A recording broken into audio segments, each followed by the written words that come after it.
प्रस्तुत है जिले में आजकल।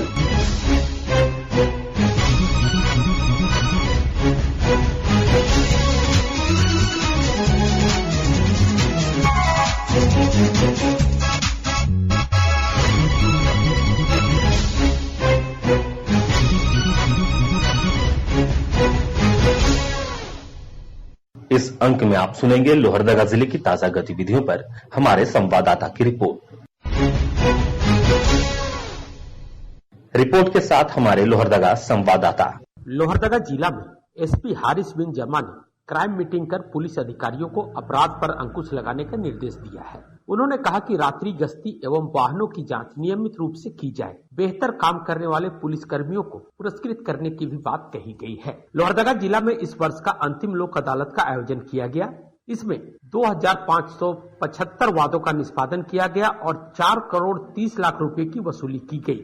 इस संबंध में जानकारी देते हुए लोहरदगा के प्रधान जिला एवं सत्र न्यायाधीश राजेंद्र बहादुर पाल ने बताया कि राष्ट्रीय लोक अदालत की इसका जो कैलेंडर है राष्ट्रीय विधिक सेवा प्राधिकार द्वारा तय किया जाता है। एक वर्ष में 4 बार राष्ट्रीय लोक अदालत का आयोजन प्रत्येक जिले में अनुमंडल स्तर पर किया जाता है। इससे लाभ जो पक्षकारों को सीधे रूप इस तरीके से होता है क्योंकि हमारे देश में जो न्यायिक पदाधिकारियों की टोटल जो सैंक्शन स्ट्रेंथ है करीब 25,000 के आसपास, क्योंकि हमारे देश की जनसंख्या 140 करोड़ के आसपास हो गई है और तमाम एक्टिविटीज बढ़ रही हैं। इसलिए इसका कंसेप्ट है कि इससे एक उत्सव के रूप में साल भर में 4 बार इसका कैलेंडर के अनुसार मनाया जाता है। और ऐसे मामले विशेषकर जो सिविल डिस्प्यूट है जैसे NIA के केस, चेक बाउंस के केसेज हुए, कुछ हेलमेट है और ड्राइविंग लाइसेंस से संबंधित जिसके पास ड्राइविंग लाइसेंस मोटर व्हीकल से संबंधित केसेज है और मैट्रिमोनियल केसेज है जिसके लिए कोर्ट के डिक्री या कोर्ट के जजमेंट की कोई आवश्यकता नहीं है। दोनों पार्टी आपस में सुलह कर सकते। तो इसलिए हमेशा ये प्रयास रहता है कि लोग अपने मामलों का निपटारा कर लें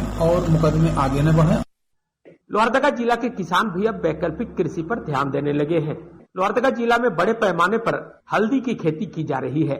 इसमें किसानों को अच्छी आमदनी हो रही है। इस संबंध में जानकारी देते हुए उद्यान विभाग के प्रहलाद कुमार ने बताया कि राष्ट्रीय बागवानी मिशन योजना के तहत प्रखंड उद्यान नर्सरी लोहरदगा में प्रत्यक्षण की खेती के लिए इस प्रोजेक्ट का शुभारंभ किया गया था। जो हल्दी देख रही है मृदा रहित खेती है। कहने का तात्पर्य है इसमें मिट्टी का प्रयोग नहीं किया गया है और इसमें बाहर की तुलना में 3 से 4 गुना जो है प्रोडक्शन ज्यादा होता है। यह पद्धति है इजराइल की है। इसका मुख्य उद्देश्य है किसानों को संरक्षित खेती की ओर ले जाना, क्योंकि हमारा भारत जो है वो मौसम आधारित कृषि यहाँ पे ज्यादातर निर्भर है और प्रोटेक्टेड कल्टीवेशन में जब हम इस प्रकार की खेती करते हैं तो किसानों को मौसम का जो मार होता है वो झेलना नहीं पड़ता है। सरना धर्म कोड की मांग एक बार फिर से जोर पकड़ने लगी है। लोहरदगा के पूर्व विधायक सुखदेव भगत ने कहा कि सरना धर्म कोड आदिवासियों की पहचान है और इसे यथाशीघ्र लागू किया जाना चाहिए।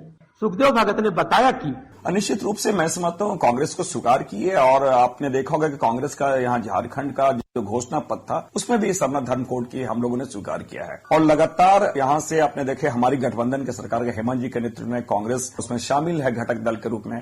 विधानसभा से हमने पारित किया है, बंगाल से भी पारित हुआ है और ये केंद्र के पाले में है।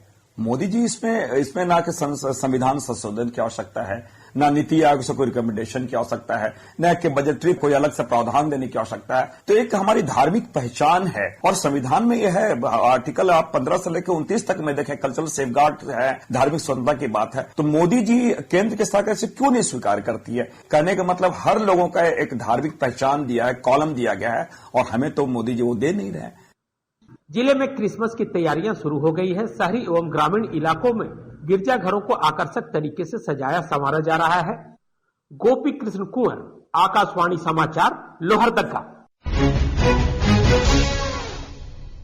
अभी आप सुन रहे थे लोहरदगा जिले की ताजा गतिविधियों पर हमारे संवाददाता की रिपोर्ट पर आधारित कार्यक्रम जिले में आजकल।